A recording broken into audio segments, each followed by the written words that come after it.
أعوذ بالله من الشيطان الرجيم بسم الله الرحمن الرحيم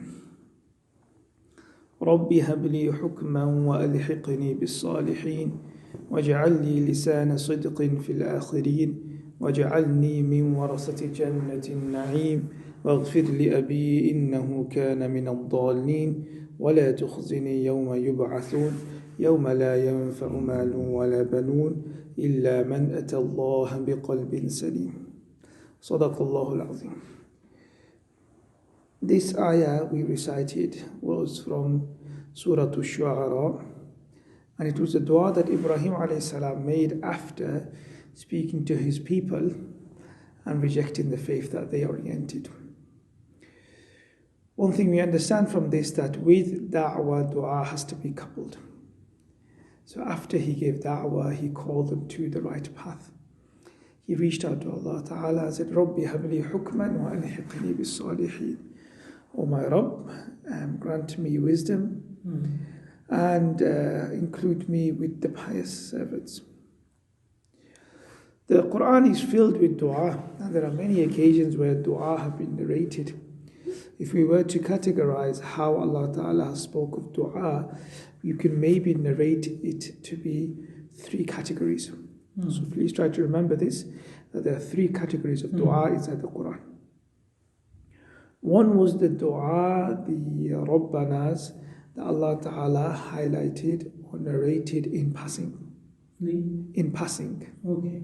He narrated it as that the servants would make this dua, or the pious believers would make this dua, or the Ibadur Rahman would make this dua. So for example, وَمِنْهُمْ مَنْ يَقُولُ رَبَّنَا آتِنَا فِي الدُّنْيا حَسَنَةً وَفِي الْآخِرَةِ حَسَنَةً وَقِنَا عَذَابَ النَّارِ والذين يقولون ربنا هب لنا من أزواجنا وذرياتنا قرة أعين وجعلنا للمتقين إماما. These are du'as that are narrated.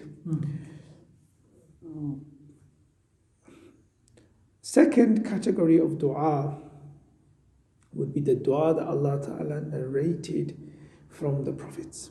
Now don't forget, dua is actually a very private conversation. So the Quran is unique because it's not a historical testament. It's not a historical book because history can only testify to the outside facts. These secret conversations are not recorded by history. But Allah Ta'ala can not only record the secret conversations, but can also sometimes record, He will also record feelings. History cannot record feelings. History can record a sermon, history can record a speech, history can record an event, history can record a date, or who got married to who and who was whose child. But history cannot record feelings and emotions. Where Allah Ta'ala says,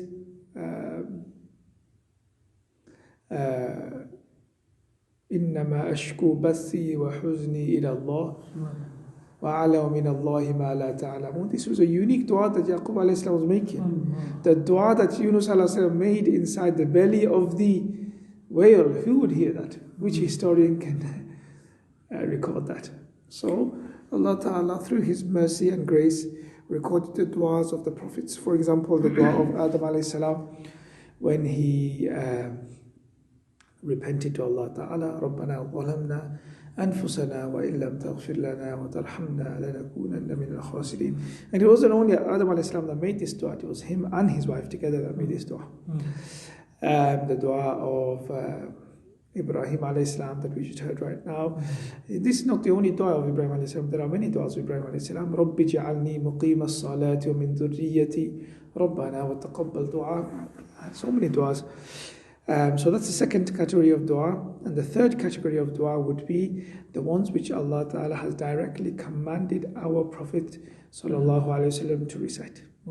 So for example, قُلْ أَعُوذُ بِرَبِّ الْفَلَقِ قُلْ أَعُوذُ بِرَبِّ النَّاسِ وَقُلْ رَبِّ زِدْنِي عِلْمًا وَقُلْ أَعُوذُ بِكَ مِنْ هَمَزَاتِ الشَّيَاطِينِ وَأَعُوذُ بِكَ رَبِّ أَنْ يَحْضُرُونَ.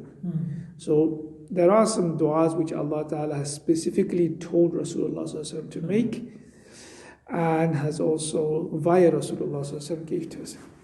Now we have to understand that this dua that we have at our hands are the very weapons we have. The weapons to fight what? Not the war inside. The war of anxiety, the war of grief, the war of restlessness, the war of helplessness, the war on debt, the war against ill health. These are all weapons. These are all wars we need to fight. And the weapon we have is calling out to Allah Ta'ala. The hadith says, Ad-du'a'u mukhul ibadah, which basically means of all ibadat, if there was to be one regarded as the brain, as one regarded as the focal point, then it would be that this dua is that. That in every ibadah you'll notice that there is a system or there is a form of dua in there. Form of calling out to Allah. That's the motive. The motive of salah is to call out to Allah Ta'ala. The motive of siyam is to get hungry at iftar, through that hunger to reach out to Allah Ta'ala with an empty belly and a dry throat. So, my dear respected brothers and sisters, if you've never ever spared time in our day, many of us haven't. There's millions and billions of us Muslims. How many of us have spared time in the day for 5 minutes? I ask you to try to make dua for 5 minutes. Time yourself. Time yourself, can you make dua for 5 minutes? Some of us will find it difficult. So, in this sense, I would like to invite everybody. In the Asian community, we're quite acquainted with the collective dua, which is fine, alhamdulillah, but in collective dua, you don't get to make your personal feeling. You don't get to share your personal feelings. And the beautiful thing is, Allah's not going to judge you. You know, if you share your personal feelings now with even your closest friend, that closest friend can still think ill of you. You may have had feelings of jealousy. You may have had feelings of envy. You may have had feelings of greed. You may have feelings of not wanting to share. And these feelings you feel bad about. Who are you going to share them with? You're not going to share them with your friend. You're not going to even share them with your wife, maybe. So, my dear respected brothers and sisters, but alhamdulillah, alhamdulillah, the world is orphaned and does not have a creator. But alhamdulillah, we as Muslims, we have the creator, Allah Ta'ala. We have a sense of belonging. We belong to someone. How beautiful a feeling it is to belong to someone. Just imagine not being a nobody. Yes, we find belonging in family. But family themselves are codependent. They are dependent on us, and therefore they are willing to, give us some form of comfort. But who is independent? Who is not dependent and still loves us more than anybody else? No matter how much we think about our parents and our wives and our children and everybody, they say they love us. Yes, they do, mashallah, in the definition of love. But nobody independently loves us.